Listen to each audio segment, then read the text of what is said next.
I looked out at the scenery of broken concrete and rebar with sleepy eyes. As far as I could see, the long, soft sands of the desert had eaten away at the jagged ruins. They told me that my escape was somewhere in this graveyard. It had been 3 years since the first spread in Las Vegas.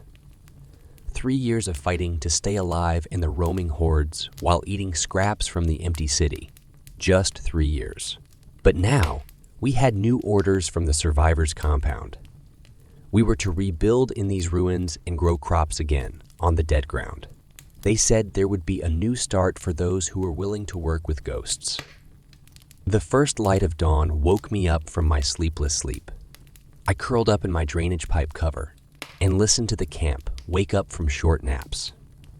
It was another day of trying to stay alive in this tomb.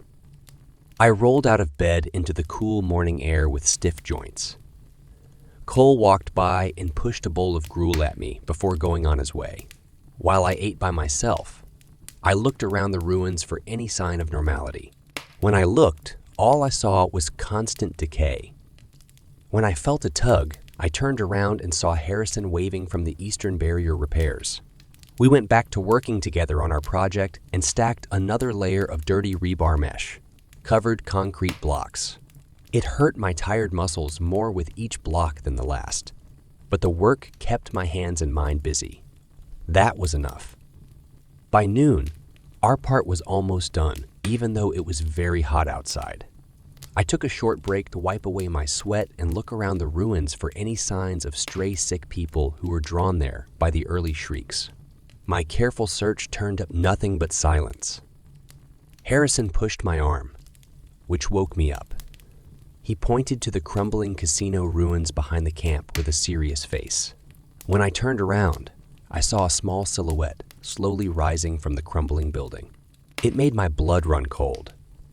It was just her and the graves, and she wasn't even 10 years old. Before I even thought about it, I rushed through the nearest hole in our defenses. The others called after me, but I ignored them because I felt compelled to help someone who was in trouble. As I got closer, the child shook nervously and held on tight to a dirty stuffed bear, even though her naive eyes were filled with fear. She didn't run away. Just watched. "It's okay," I gasped through a dry throat while raising my hands. "I won't hurt you. Are you lost?" There was no answer other than her steady stare. The sight of such young hope set against these bitter ruins made me want to cry. Some sign of life still existing where even the toughest men had died. "Come," I begged lightly. "You'll be safe at our camp." She stood there and watched, as still as rock. Fear flickered under that outward determination. The need to survive fought against the calling of humanity. I prayed that she would pick life. Screams from infected people broke the silence. I saw a hunting pack coming out of where we had come because of the noise, which scared me. Their prey was now stuck between 3 walls made of stone. The girl's small throat let out growls, and her fingers turned white around her stuffed friend. The survival urge took over now, and tears were coming out even though she was trying to stay calm. "It's okay," I said over and over, trying not to worry. "Stay close to me, keep low and quiet. We'll sneak past them together." This time, she followed right away, pawing at my boots like a mouse as I led her through holes in crumbling infrastructure. The dead prowled around us as we flew, their limbs dangling at strange angles as they dragged on mindlessly in search of meat. When I saw a chance, I moved the child into a group before running after them without being seen. As our boots stomped on the concrete, our lungs burned from the effort and our fears grabbed at our necks. Behind us, wet breaking sounds and angry howls echoed as we ran away. Still, we ran until our chests couldn't take it any longer. We finally stopped and rested in an empty parking garage. The girl wheezed breaths into her tiny body, and her wild eyes shone with tears that she hadn't cried yet. Still, that deep-seated determination held her soul and wouldn't let fear take over. Her strength made me feel weak. Thank you she finally said in a low voice that sounded like singing in a hellish landscape. I could only nod as I caught my breath and looked out at the ruins that had grown so big they seemed impossible to see. There was safety again somewhere in there, if we could only find the strength and will to get there alive. What lay beyond was only death. I now had control of one life. I would save this child from these ghosts, even if it meant dying. She deserved a better life than this wreck. We all did it. While I looked for signs of the complex, my boots crunched over broken glass and rubble as I made my way through the remains of a casino. Shadows moved along the edges of my field of vision, and the slightest sound set my nerves on edge. I took a moment to listen for any sounds that were not just the breeze. My ears were met with nothing but quiet. I saw a flash of movement and turned around with my hand clenched. But my guard met nothing but air. There were only dust devils dancing among the pieces. As I moved through the maze, I shook my head to get rid of any ghosts that were still there. It felt like hours had passed while I was walking through those spooky halls. When I saw a silhouette in the distance, I felt relieved.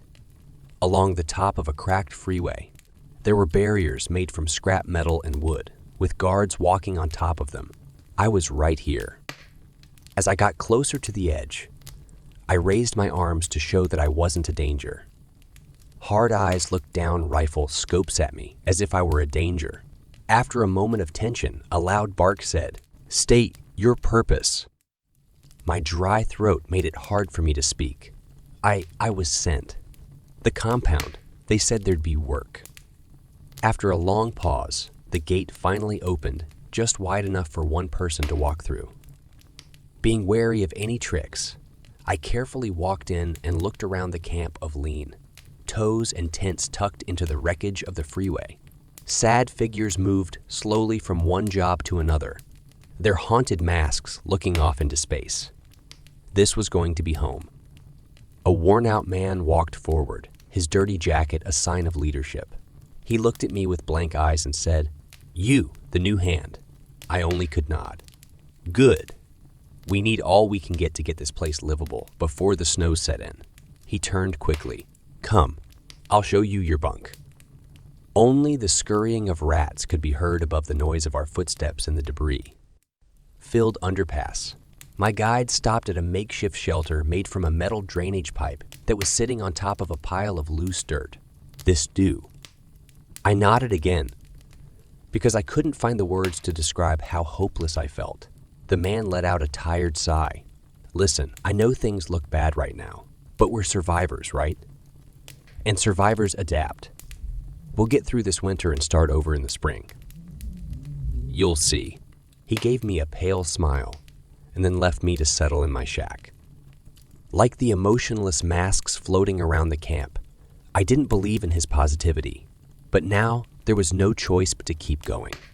I put down my small pack and crawled into the pipe's mouth, where I could see the ruins becoming darker as night fell. For the first time since the outbreak, I let a tiny bit of hope grow that maybe, in this cemetery, I could finally put my ghosts to rest. I woke up when the first rays of dawn hit my eyes. As I came out of my cover, I saw the camp waking up and getting ready for the day. As my guide, he called himself Cole and gave me a bottle and hardtack. "Eat up. We start repairs on the eastern barricade." After breakfast, I followed Cole and a few other people down the road to get a better look at my new surroundings. Monuments and huge buildings were worn down to nothing more than foundation lines in the sand. It's hard to believe that anything lived here before the outbreak turned it into a graveyard. Cole led us to an area of piled-up scrap metal that was being used as a makeshift defense while he looked for holes and weak spots. "All right, Harrison. I want you and the newbie shoring up that section there. Use the concrete blocks and crisscross the rebar reinforcement. Go steady. We don't need it collapsing with anyone too close." Harrison, a tall young man, gave me a tool belt with a grunt of approval. We broke down our cage in the ruins and fixed it while keeping quiet. The work was done automatically, and my mind wandered to other things as muscle memory took over. A screech in the distance woke me up. making my eyes snap open in shock. Everything stopped and everyone listened with bated breath. Keep quiet. Then a faint echo with a tone that didn't sound human. As I held on to the steel, my hands got cold. Cole laughed in a dark way. Don't worry about it. Stray probably just got stuck somewhere it shouldn't have been. They like to wander when it gets hot. His rejection didn't calm my growing fear. This spot had teeth. The morning went on, and that one disturbance lingered in the mind, making it uncomfortable. Along with Harrison, I made steady progress by using interwoven rebar ties to fill in holes with concrete. As our part was almost done, we heard cry coming from further down the ruins. I sped over and saw Cole and the others staring out in horror past the barrier. I felt sick to my stomach when I saw ragged people coming out of a nearby parking garage and stumbling aimlessly toward camp, a hunting pack that was pulled by the first shriek. Cole swore, "We gotta clear them out before they start attracting more. Harrison, grab your knife. You're the quickest. See if you can thin the herd quiet, like while we ready blunt weapons. And you," he put a rusted pipe in my hands. "Stay close and don't lose your nerve." I gritted my teeth, grabbed my homemade club, and followed Cole through the gate. This place might give me bad dreams, but it wouldn't be the end of me. Not while I'm still breathing. The dead would know that I was more than just food for them. The girl clung to me as we looked for streets that were turning into sand. Violet was her name. She was a flower of life in a world of death. As we walked through the ruins, which became stranger with each passing hill, we didn't talk much about anything other than what we need to. Yesterday's sun had only brought more death, but now dusk was giving a hint of hope. Voices could be heard in the ruins. 2 or 3 of them were raised and had a rough tone. I stood still, trying to find meanings beyond the usual tiredness and grim routine. I let out a gasp as hope began to take shape and break through my negativity. Camp called. Survivors were close if we moved quickly. Taking Violet's hand, I carefully led us through the bones of a society that had been lost. Shadows moved around the edges, but the streets were thankfully free of the dead. Maybe luck was on the side of the brave this time, bringing tired people to safety before darkness took over. As Christ turned a corner, he came walking down an empty street. Fortifications topped freeway overpasses like crowns of trash and sorrow, and silhouettes kept a tired watch. Home. I stumbled forward and waved my arm to get people's attention. Voices yelled threats and names, and people ran down piles of debris to meet us below. Cole came out ahead of us, and as he saw our sloppy bodies, his face went from fear to bewildered relief. He chuffed grumpily. "You had us scared dead, showing up out of nowhere like wraiths. I'm glad your fool hide is still breathing." My dry throat let out a laugh that was half a sob of relief. "We found a survivor," I said between breaths, pointing to Violet, who was holding my leg. "We couldn't leave this child alone in these ruins." Cole's brows went up in shock before they went down. "That's great of both of you. We should help any life that is still alive. You deserve to rest and eat something warm. There is an open room in the dorms." Taking Violet's hand again, I followed Cole up the debris piles to the heart of the camp, which was blocked off. I focused on putting one foot in front of the other as I felt tired. Helpful people took our dirty packs off of the edge and led us to lean. Taz where hot bowls were waiting. We ate a lot in silence while being surrounded by survivors who stood in silent vigil during shift changes. Every worn-out face held a story, uprooted lives and fears that kept them moving through a broken world, lost bonds and places to rot in teeth, lost memories because of madness.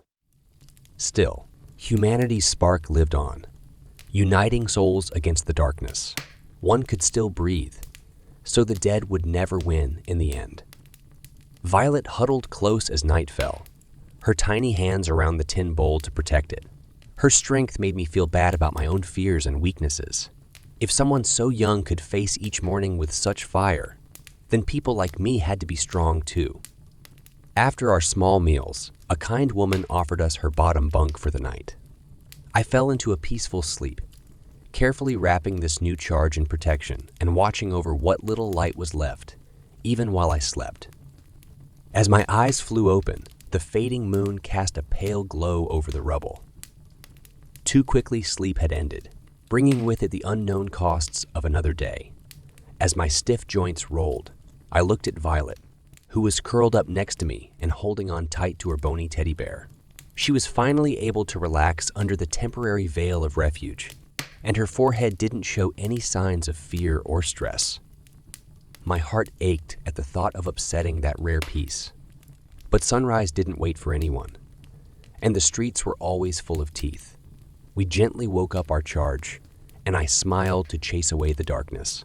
She took a meal of deer jerky and hardtack, and then went on to do the hard work of survival. We worked hard all morning, building up our strong will against each new challenge. As the gaps between the concrete blocks were cut through walls of scrap and rust, spirals of tested rebar held the construction together until there were no more seams. Over time, order began to appear in the ruins that had been controlled by chaos, keeping all souls safe from the real ruin that was following them around. By noon, our part was almost finished. The last touches made it strong against the wilds that were coming in. I looked at our work with tired pride, straightening my back as my friends paused to give praise that was almost lost in the constant cloud of discontent. Even strong-willed people found comfort in the community's weak ties and a reason to live beyond their own limited lives. Violet waited next to the base, which was now solid, and her face looked much older than her years. As more shameful things happened among the remains of humanity, innocence faded. Flint appeared where soft clay had formed. Her words cut right to the heart of all our worries. You helped me, but saving one person won't make up for the many lives that have already been lost to this. She made a vague gesture at falling frames that were putting together a sad society. There's more to find out here, more dark things. I got a chill when she said something threatening. What darker things were hiding in the decay, if someone so young could sense them? She had a strong sense that had been forged in fire where others had been broken. But I trusted it. Answers lay among the ruins of long-dead powers, if we would only follow her into the domain of the long night. I spoke with quiet determination while taking her hand in mine. We will face the evil together if it exists. No soul goes through life by itself, while someone else breathes to stand with them. Let's go together and find the facts that are buried in this graveyard. Show me where your sight has taken you. She gave me one nod, and her small fingers quickly wrapped around mine, acting as both guardian and guide. Together, we left the camp's bastion and went into the mausoleum beyond. As we broke bread, there was quiet except for the sound of our feet hitting the eternal walls. Phantoms prowled the edges, and there were a lot of shapes flying around the edges, but never becoming solid. Memories slowly came to the surface, like pieces of a city that had been washed away by the high tide. Violet always led the way through the maze, like passages that disappeared into the waves. When her intuition met the determination that comes from putting out fires, it made her spirit sharp against the wilds that didn't care about her. A lighthouse that led lost souls to whatever discovery was hiding where wraiths went to hide. As she came out of the desert and into a large cul-de-sac, her steps slowed down. Waves of broken concrete came flying out, with marks that looked like blood or rust that were written on them quickly. There are arrows and symbols that used to send frantic messages but have been lost to the passage of time. And bones everywhere. Ribs piled up in stacks bigger than me, skulls broken and smashed under wild boots. Everything was orange, brown from the marrow, and scenes of macabre horror were frozen in time in the many bodies that were lying around the kill zone. A room where people are killed, of people who were turned into resources by whatever roamed these wrecks. My heart felt as cold as the coming winter. Violet looked at me with sad eyes. her shape fragile in the midst of evil that no child should see. She said in a soft voice, "This is where the bad things happened. I also think that they might still be hiding in the dark, going hunting." A growl cut through the thick air, confirming what she had said. We were scared when we realized we weren't the only ones in the charnel gap. 3 skinny people crept out from behind pillars, their feet scraping against bone pieces in the gate as it shook. Milky eyes rolled aimlessly, but fixed on the smell of our adrenaline, and our jaws dropped in drooling expectation. The hunt found new animals to kill, and there was no way out of these ossified rooms. As Ava drove her pickup truck through the wooded back roads in southeast Georgia, the sun never stopped beating down. It had been 2 years since the outbreak turned this once. Thriving town into ashes, and Peter and I had run away to the cabin in the middle of nowhere, here in the forest. Now that the sick hordes were spread out and people were safe in groups, it was time to go back and help rebuild. Woodbury could be seen in the valley below as the truck topped a hill. Or rather, what little was left among the growing trees. The frames of old houses stuck out from the kudzu walls like bones sticking out of green flesh. There were groups of buzzards nesting on top of the high school's broken roof. But down Main Street, what looked like a camp sent up a cloud of smoke. Ava was parked next to a bunch of other cars that were getting fixed up around a makeshift workshop. As soon as she stepped outside, a group of survivors cutting wood turned their heads and let out a nervous cheer. Dale, the town mechanic, limped over with his hand raised. He smiled and shook her arm firmly. "Well, I'll be damned. If it isn't Ava Murphy back from the dead," he said. "Thought you'd be holed up in that cabin forever. Come on, I'll introduce you to the others." 12 people had made it through the destruction of their town alive, and were now working hard to rebuild Woodbury's defenses and work the farms that had been cleared from the forest. A medical trailer was used as a hospital, and doctors Ian and Evan worked there. Evan saw hope where others saw only destruction and worked hard to cheer people up. That night, while the survivors ate and told stories around roaring bonfires, Ava saw Evan helping Ian with their inventory of supplies. His ash blonde hair fell in a rough style over his intense eyes, which still seemed to be alive, even though the times were dead. When they looked at each other, he smiled warmly, which seemed to melt something inside her. After the fire went out and everyone went back to their trailers and tents, Ava walked around the edge of the camp, thinking. A metal click woke her up from her dream. A single person was hunched over the trunk of an old Corolla and working away down the road. "Is everything okay?" she asked, putting her hand on the gun she had on her belt. Evan stood up and showed his open hands. "Sorry, I didn't mean to worry you. This rust bucket's radiator hose burst. I was just trying to fix her up for the morning run," he said with another easy smile that made her feel better. "You're the newcomer, Ava, right? I'm Evan. Let me know if you need anything to settle in." Ava noticed that her heart was still beating fast, but not because she was scared. It was because of something else. It might not be such a bad idea to go back to Woodbury after all. Ava stalked the unkempt fields behind the community camp. The pink glow of dawn hadn't broken through the forest canopy yet. The mist that covered the crumbling silos and tractor tracks that had been taken over by kudzu had a heavy fall chill to it. As she looked for signs of intruders or sick people, her breath turned white. 4 more people on the perimeter rounds had gone missing in the week since she got there.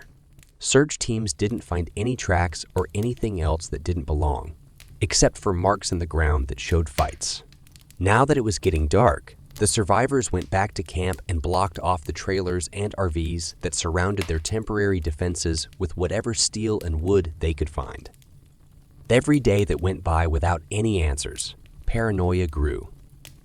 Theories of betrayal or another threat came from the whispered talks around the fire at night. As Ava walked along the fence line, she thought about the talk she had with Evan the night before, while he was taking care of the snares. He said with a raised brow, "It doesn't make any sense. The infected haven't been this in order since the beginning, and there are no tracks." Something is wrong. Ava had to agree. She had been fighting the dead for 2 years and knew how to read them. But this felt planned. Have you seen anyone acting strange? Something small that didn't feel right? Evan stopped and let out a sigh of sadness. Dale's been on edge. So have we all. But Ian. Before she could go any further, shouts came from the camp, calling all the strong bodies to the southern fence. As Ava hurried back, she saw 4 silhouettes stumbling towards the barricade. Their clothes were torn and dirty, and she recognized the worn plaid shirts and muddy boots. It was Pat and the others from the perimeter patrol. Their eyes and jaws were glazed over. They lurched against the fence and clawed mindlessly for entrance, with no warning or provocation. The few family members who were still there let out horrified sobs as crossbow bolts ended their painful lives once more. As everyone looked at Ava and Ian, they begged for answers that they didn't have. Ava moved to comfort the grieving, but stopped when she saw Ian's strange look. A short smile that chilled her more than any walker. Why would the disappearance of able bodies please their group's only doctor? Unless something wasn't right. That night, as the last whispers died down around the fire and the survivors tried to get some rest, Ava lay there looking at the stars and struggling with deep, seated doubts. She missed the shadowy figure walk off from Ian's trailer and disappear into the misty woods with purpose. She rose quietly and followed, determined to find the real threat stalking their community before any more people were killed. There was no light in the damp forest, so the moving shapes in front of them looked like ghosts moving between the still sentinel trees.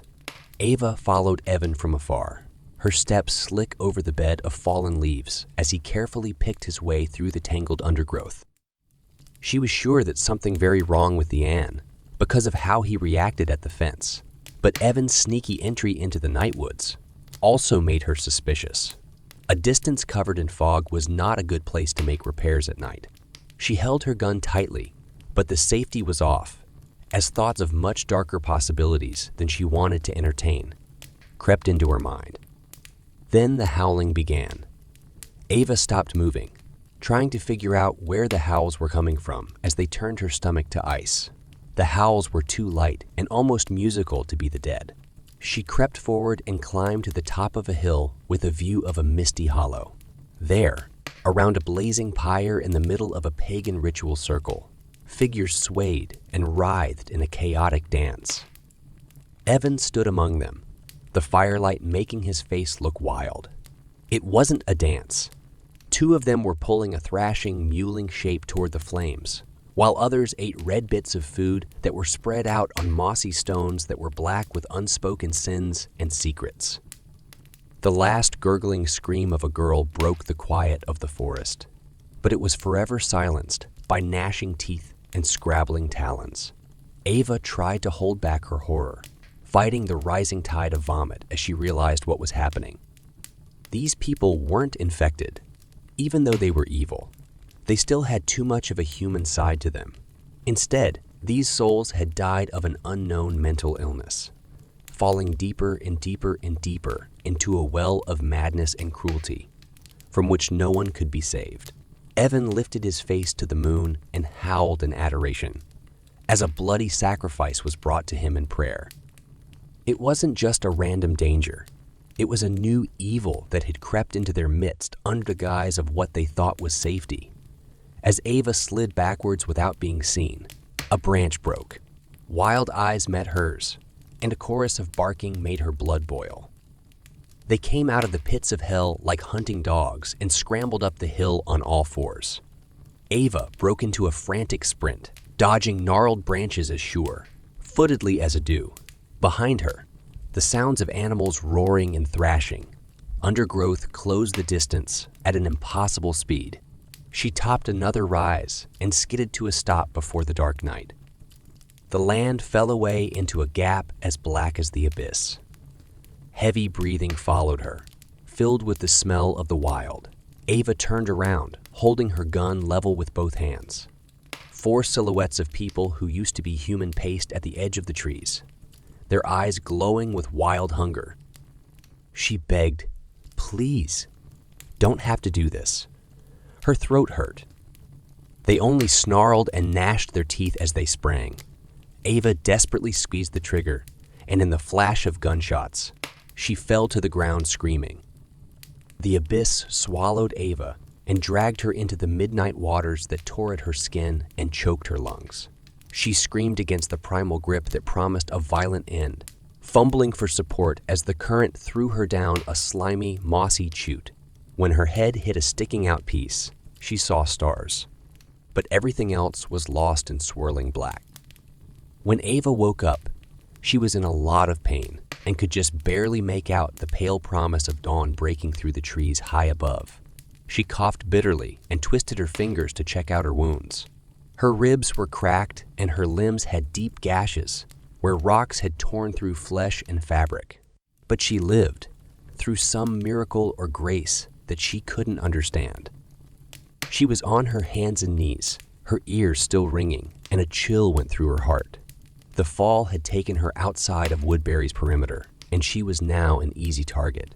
What's worse, the survivors didn't know that a threat was following them around pretending to be polite. She had to warn them and make them understand before it was too late. Grabbing a downed tree trunk, Ava got up on shaky legs. Each lurching step sent a slash through her side, but she kept going, following her instincts through the sea of ginger corpses that were standing guard.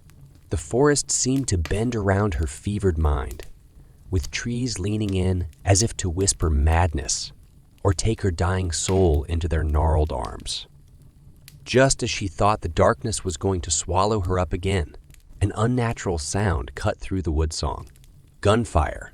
It sounded like automatic weapons firing, and the screams were more alive than a dead throat could make. Ava stumbled forward blindly and came out on a ridge with a view of a nightmare come to life. Woodbury was now a killing field with lots of blood and chaos. Trailers were on fire and overturned, and bodies were lying among the trash and wreckage as people armed with knives and clubs attacked anyone who moved. But what really scared people was the swarm coming over the trenches and barbed wire.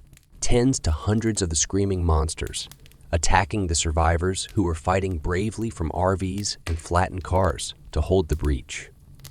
As Evan planned the massacre, he stood in the middle of the chaos, covered in blood and guts. Ava couldn't hold back her tears as she saw him grab a struggling woman and rip out her throat so he could eat the weeping meat. The woman's cries stopped, and the horror rushed over the trenches like a wave. Something in Ava broke in the white-hot pain of loss and betrayal. Her family, her friends, and everything she had sworn to protect were killed because she was too blind and naive to see the devil staring back at her with smiling eyes. She stumbled down the ridge with a guttural snarl, determined to find the person who would pay the full price for his evil. The survivors had fallen back to the makeshift barricade on Main Street, and their desperation was showing as the swarm crashed endlessly into walls of fire. But everyone stopped when they saw a thing of vengeance and destruction walk through the chaos. Its hands were gripped tightly on a pistol, but they shook and spat blood.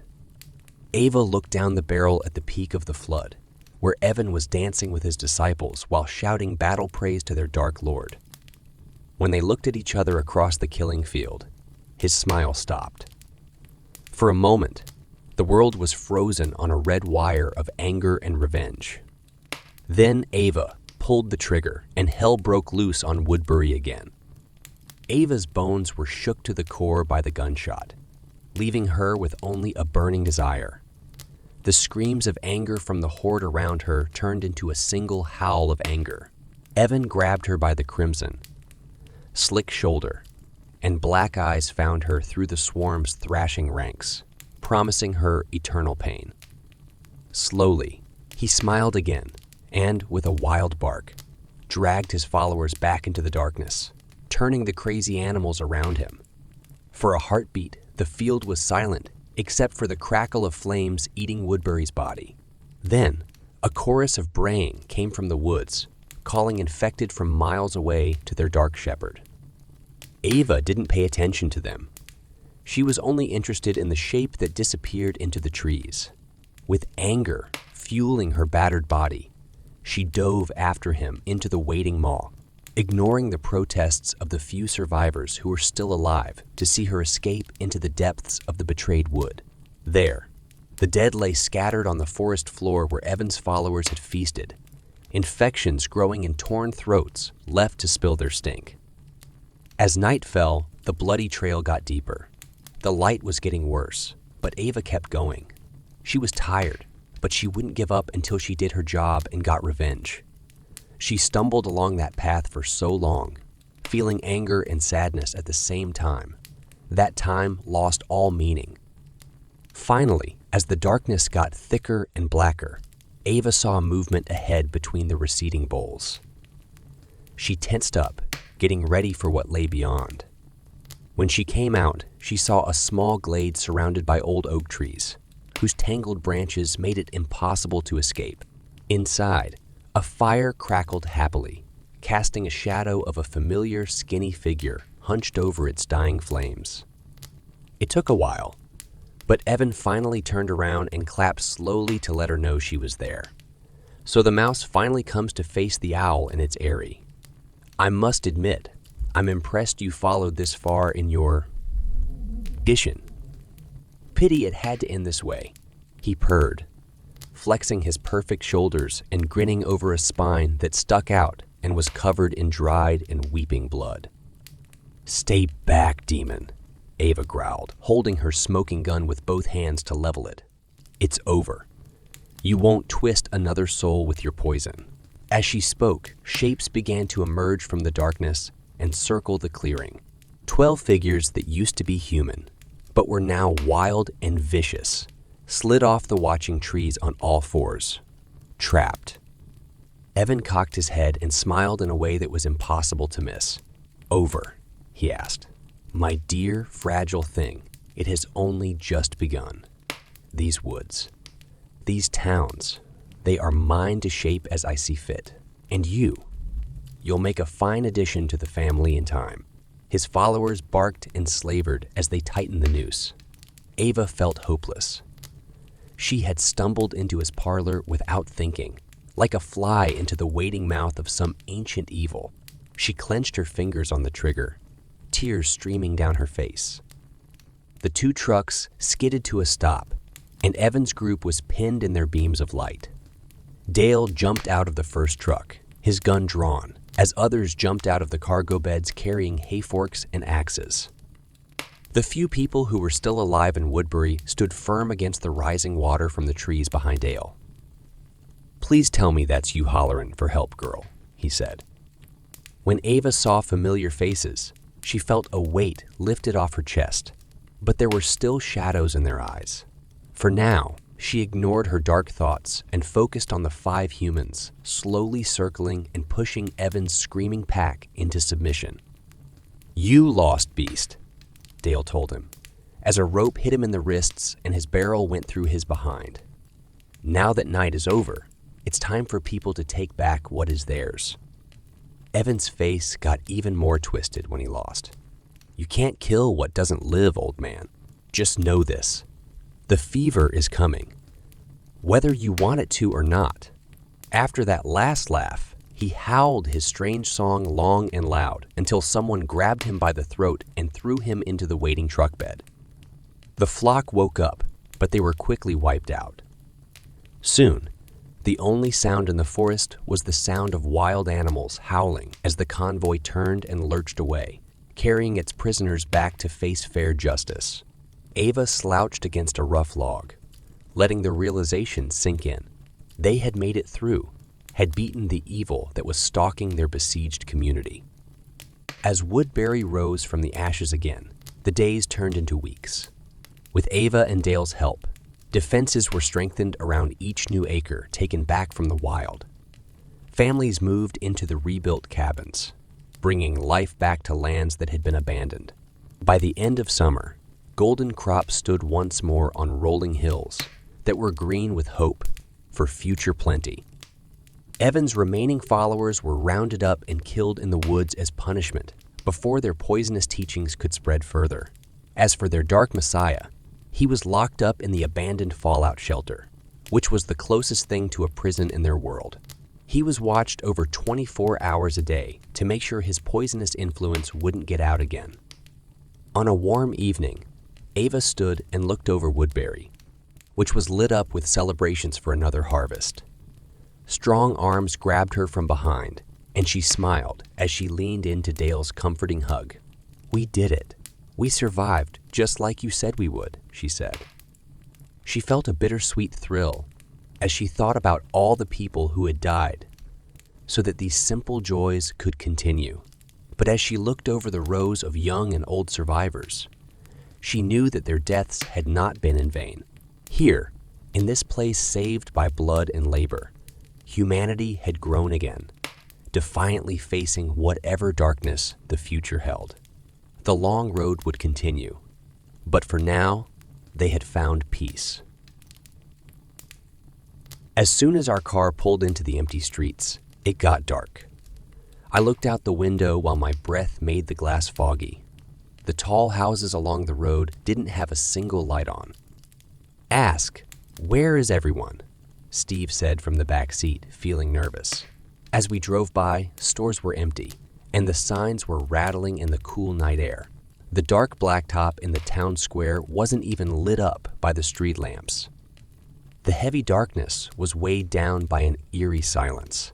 My headlights lit up ghostly piles of dust that our tires had made. A whole town disappeared with no sign of it. My stomach hurt from worry. What sudden terror had emptied this room? We finally got to Grandma's long driveway. The gravel was noisy under our wheels.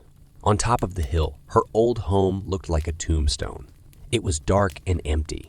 My high beams only reached a few unsure feet into the dark night. Dave pulled over, and when we got out, our doors echoed in the eerie silence. I messed around with my phone flashlight, which had a beam that wavered over the weedy yard. Besides the dim light from our headlights, there were no other lights in the area. It looked like we were the only living things on Earth. "Are you Grandma?" "We are." When I called the house, my voice went away into the void. We climbed up on the shaky stairs and looked through the windows. The glass sparkled eerie in our flashlights. Inside, there was chaos. Broken furniture, papers, and other things were all over the place. My chest tightened with sudden fear. Was there something bad going on here too? It took a push to open the back door, which squeaked on its rusty springs. My beam lit up the mess that was the kitchen. The phone cracked as it fell from my cold hands to the floor. Grandma was lying there in the middle of the floor, or what was left of her. The rough muscle on her twisted hand shone as it reached out toward us. Her flower dress was stained with blood and was now torn and covered in gore. However, her cut throat was what made my stomach lurch. She had been badly hurt by something or someone. Dave was hunched over and retched very hard. Steve whined and pushed his way back outside into the dark. Mark was the only one who stood there calmly and grimaced as he looked at the chaos. A loud crash from upstairs woke us up. As we pointed our flashlights at the ceiling, I grabbed my phone with a racing heart. Heavy footsteps and a sound that sounded like meat being dragged could be heard immediately above. As whatever was up there started to fall unevenly, my friends spread out. Steve was so pale that he fell back inside. He finally said, "There's something moving out there." A dark shape, barely visible in the dark, because there was no moon, stumbled into view through the opening behind him. It jerkily moved forward and let out a hollow moan. My light fell on a face that looked more like a scowl than a face. The skin was flaking off of the bones. Filmed over with white, the eyes looked ahead without seeing anything. Grandma got up. The rest is a blur. Screams, tangled bodies, and our flight into the night. More stumbling forms with their arms outstretched came out of the darkness. As we got back into the car, I wasn't sure if this was really happening, but the dead body of Grandma chased us to the edge of the driveway, snapping its teeth at nothing. I just stared blankly at the farmhouse in the rearview mirror as Dave fishtailed down the long dirt road. The wind seemed to be calling for us with a horrible moan, telling us that we were not yet free of this nightmare place. What other horrible things were waiting in the town on the coast beyond? When we got back to town, we quickly boarded up the windows of a police station that had been left empty. As I hammered nails, my hands shook and each hit resounded through the huge rooms.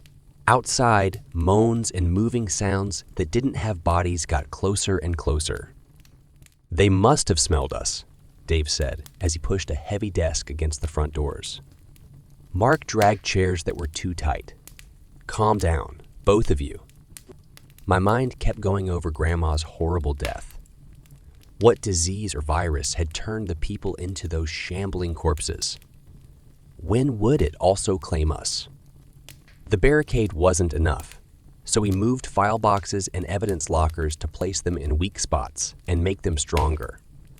Still, every squeak and bump outside made the fear inside worse. I thought our defenses were pointless against the huge wave that was slowly coming in. One swollen hand smashed through a lower window and grabbed at nothing. Steve sobbed and pushed himself into a corner.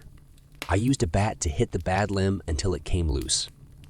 I said to myself, there must be a way to get in touch with someone for help. But my words didn't sound real to me. Dave turned on his police radio and tried to change the channels, but couldn't. The lines are dead. We're stuck in some kind of exclusion zone. Outside, the moans turned into a choir of pain. I looked through a crack in the blinds and saw that dozens of dead bodies were now strewn across the empty street, drawn there by unseen signs. Our worst fears come to frighten life in the form of a nightmare. Mark stood guard with his gun drawn. Right now, all we can do is wait until morning. Then we might be able to get away without getting hurt. It looked like morning was just a dream. As we shared out our few supplies, my stomach growled in hunger. We couldn't live on water alone for long. Our heated argument was mostly about whether running away or staying put gave us a better chance of survival. I moved around aimlessly in the holding rooms. Steve was cold and stuck between the toilet and some metal bars in the corner. His isolated panic attacks made things even worse. Dawn didn't offer any relief. Outside, the group of zombies got thicker and kept scratching at our walls. A few brave goblins hit their bodies hard while trying to claw inside. For now, our walls stood strong, but how long? As night fell once more, our fear turned into animal-like terror. The hours went by slowly, and each groan meant that we were about to die. We gathered together in the cells with no windows and listened to the sounds of things moving, just outside the thin wall while we waited for it to finally break down. By midnight, raw jitters set off the fight. Dave and Mark got into a fight over the limited resources. "We'll last another day at most," Dave blew up. The words turned into blows. It hurt so badly when I grabbed their thrashing arms. "Stop it, both of you. We need to stay together." But the harm was already done. It was hard for us to stick together, and outside forces kept pushing in, determined to kill us. How long will it be until they finally break through these walls and eat all of us? Another long night lay ahead. This one, the worst yet. And when morning came, it looked like the only way we could possibly stay alive in the nightmare that had taken over our whole world was to get away. The morning came way too quickly. As the first rays of dawn came through cracks in the wall, we got ready to face whatever new horrors were outside. Beyond the walls, the moans turned into a creepy silence, not moving enough. Like a live wire, my nerves were fraying as I held on tight to my knife. Dave looked through a crack in the boards. "Okay, no problems. It's time to leave." In the terrible silence, we turned off our flashlights and slowly moved the barrier out of the way. What hellish thing was waiting, just out of sight? When you came out of the exit, you saw a street that was empty and misty. There was no body in sight. There were a lot of body parts and blood on the ground where the crowd from last night gathered. Mark said in a whisper. Let's go. Don't talk or move around." As we crept from one building to the next, the peeling walls were sweating from the heat. With every stifled crunch, my shoes dug into the bloody carpet in a way that made me sick. As we turned the corner, a strange sight appeared. A badly cut child with twisted blonde hair lurching toward us, its guts dripping horribly behind it. Dave threw his bat at it, and the head was hit so hard that it sounded sick. Run. As we ran down the street, the noise woke up more cursed people from where they were hidden. Moans came from all directions as figures came out of every corner and crevice, making for a terrifying sight. Their awful sound built up to a roar that tore your soul apart. As the crowd scampered after us aimlessly, we ran against the flow and climbed over abandoned cars. It was now a mad, never-ending race to stay alive. Our steps echoed down narrow streets that were surrounded on all sides by horrible things that were getting closer and closer. Steve fell behind because his ankle was hurt. As the things got closer, I skidded to a stop and picked him up on my back. Mark and Dave cut and hacked away through the brush. The crowd was following us and biting our feet as we ran through the fighting. In the chaos, their grabbing hands grabbed our clothes.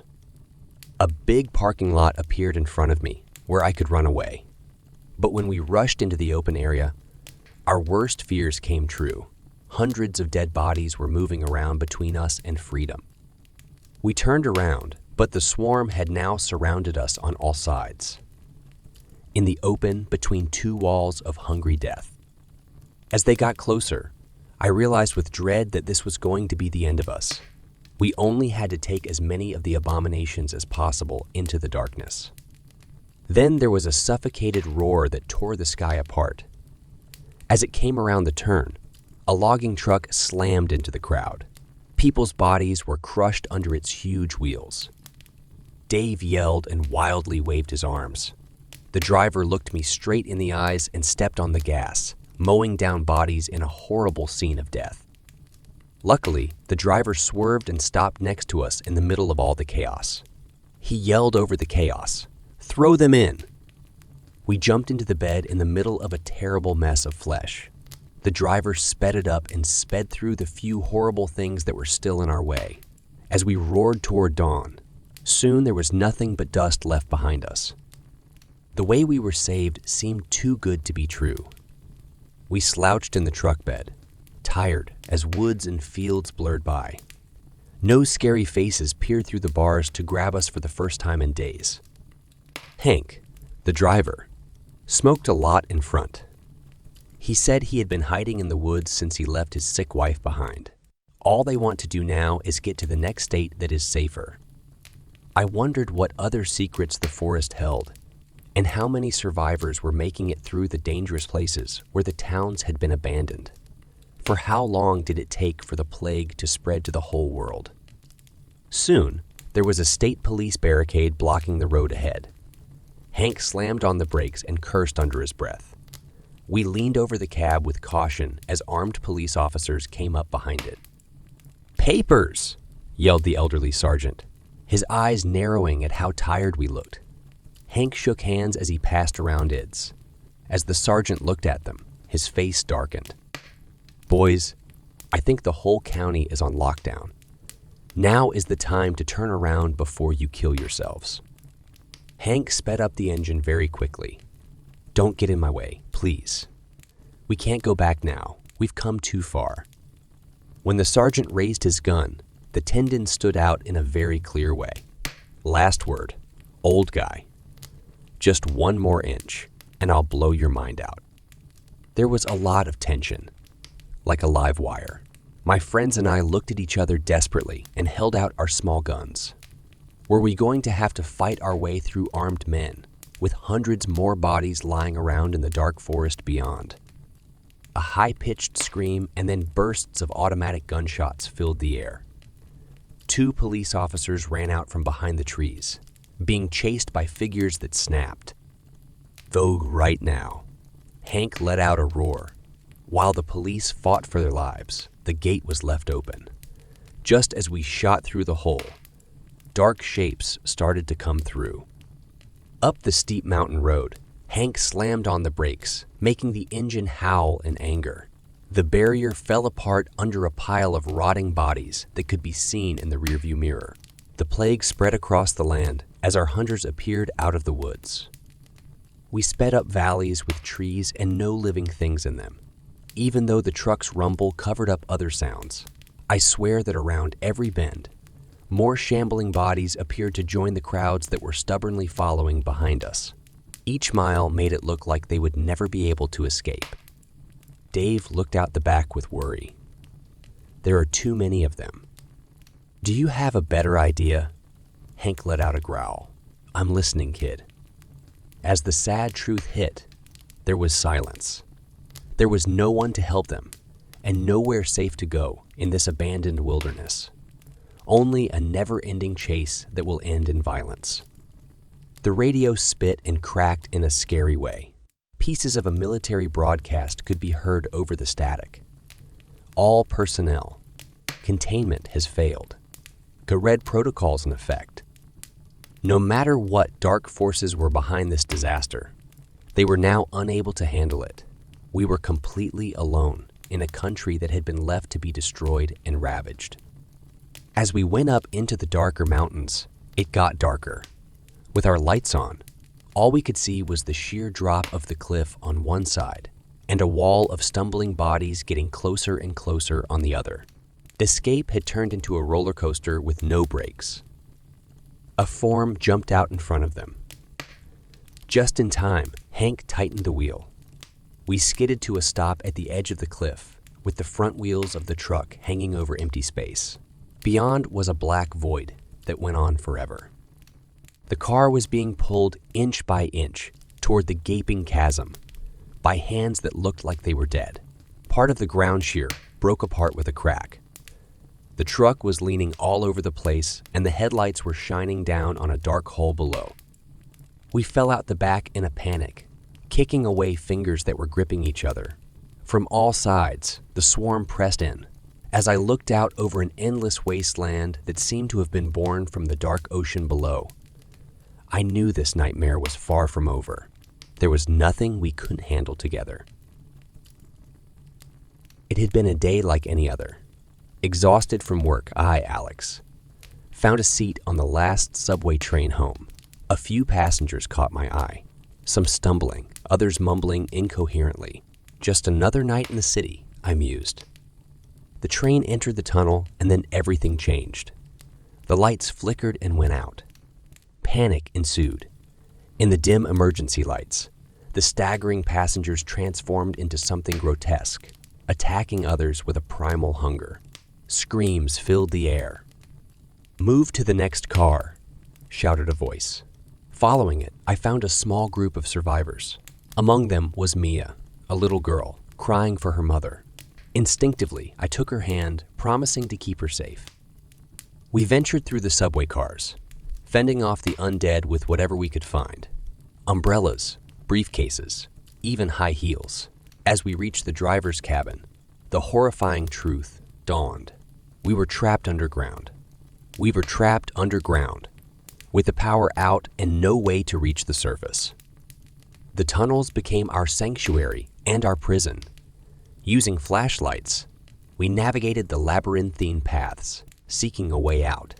Along the way, we encountered more survivors, but also more of the undead. Each encounter left our group smaller, and the weight of loss grew heavier. Days, or maybe weeks, passed in this hellish limo. Water was scarce, food even scarcer, but the human spirit is resilient. We bonded, strategized, and became a makeshift family. Mia became my anchor, her innocence a glimmer of hope. One day, while scavenging, we stumbled upon a maintenance room. To our joy, it had a ladder leading up, but as we approached, the familiar growls echoed. They were here, and in numbers. "We need a distraction," whispered Sarah, a nurse who'd been our rock. All eyes turned to me. I knew what had to be done. Handing Mia to Sarah, I whispered, "Remember our promise. Stay brave for me." Using a flare, I drew the horde's attention, leading them away from the group. Their snarls grew louder, and I felt their cold grasp on my legs, pulling me down. In those final moments, amid pain and terror, a single thought brought solace. Maya would see another day. My sacrifice ensured that,